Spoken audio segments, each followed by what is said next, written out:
I have a little. I'm finna put this thing on Do Not Disturb. Yeah. Say your name and count to 10 for me.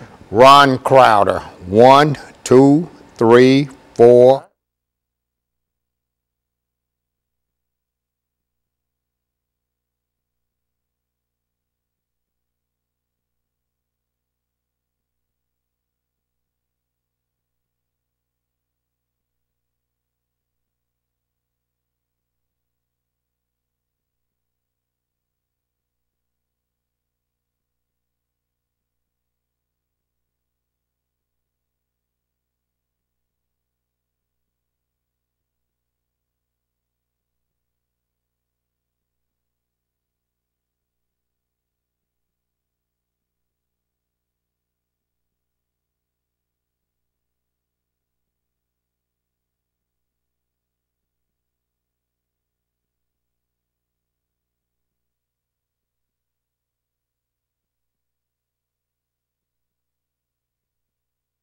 And I had my telephone off on.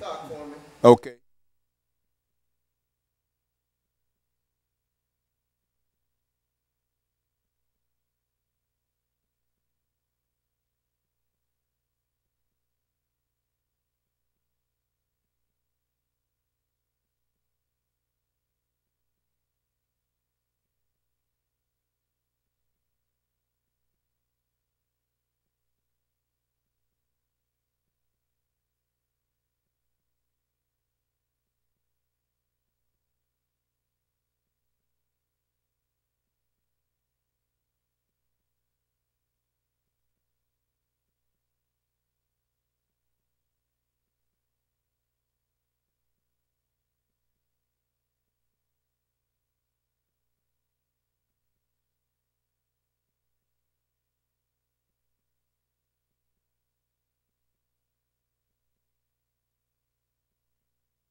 Thank you and welcome to the show this morning.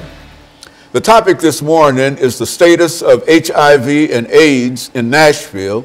And we're fortunate to have with us to talk about the status of HIV and AIDS in Nashville, a longtime fighter of HIV and AIDS in Nashville, Mr. Ron Crowder.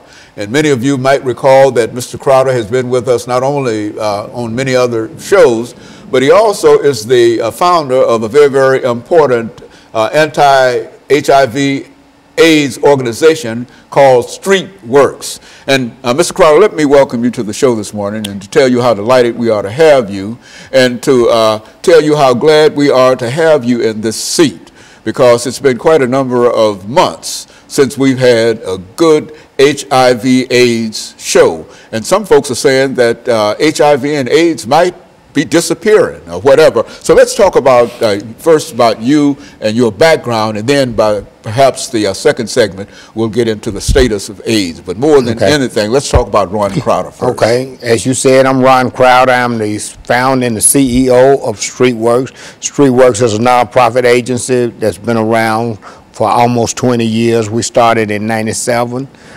We have 3 locations in Nashville. 2 of them are located in public housing, the Casey Homes in East Nashville and Tony Sudicum Homes in South Nashville. We do free HIV testing.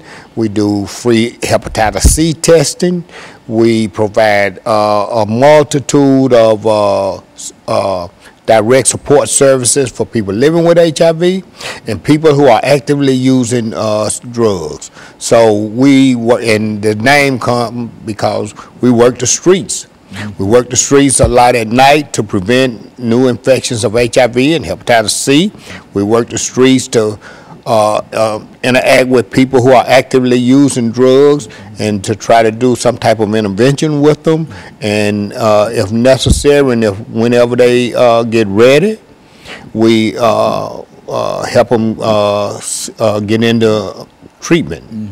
And so, Mr. Crowder, we know you, and as we said, you were one of the first HIV/AIDS persons that we recall being able to talk to about that disease, and you, since that time, not only have you grown the organization, but you've grown your influence throughout this nation in terms of what AIDS is and the status of AIDS. And what we'd like to do today is to have you to give our audience as much information as you possibly can about the status of HIV and AIDS in American society in Nashville. And then we'll dedicate ourselves to that proposition for the rest of the show. Okay. So right now, HIV and AIDS, we can see an end to AIDS now. An end to AIDS is in sight now. There are cities, particularly New York, has a plan called End AIDS by 2020. So they actually have a plan of ending AIDS by 2020. Nashville doesn't have a plan yet, but with all of the new interventions and the new treatments, we can see HIV and AIDS ending. You know. Well, you know what? I think when you first came to us, Mr. Crowder, that was several years ago when this was a real disease and people were having all kinds of problems in reference to it. It's strange that you can now say that within the next 4 years, because I think at one time we thought that this would be something that would be with us forever and ever, but you mean that the technology and the drugs and et cetera have come to such a point that we can talk in a real sense and be serious about saying that 4 or 5 years from now we might see the last person to be afflicted with this disease. Yeah, an end is in sight. I can't say that realistically 5 years is going to be the end of it, but we do know that the end is in sight. That it's not forever, as we thought for at one time. Yes. Right now, HIV is more of a chronic illness than a death sentence as it was. Like, I can't remember the first time I came on your show, but I do know that the first time I came on the show, that was in the 90s. Yeah, HIV was still a death sentence. If you got HIV, you was gonna die with it. That's right. Now they treating HIV as a chronic illness, and what they are doing is, if they can get the viral load to undetectable, then your chances of transmitting the virus is slim and none. So a person who has HIV in an undetectable viral load, their chances of transmitting it to their sexual partner is slim and none. Okay, and so what we're going to do, we're going to take our first commercial break, and we're going to be back with our audience following this very, very short commercial break.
Yeah, I remember the first time when you came, and it was a terrible situation. Yeah. And it was at that time, at that particular time, but we didn't think in terms. I think, well, what has the national government done in reference to this? Because I think that at one time the government was given various administrations played a significant role in terms of. Well, the thing is that they got the Ryan White program. Okay, we're ready.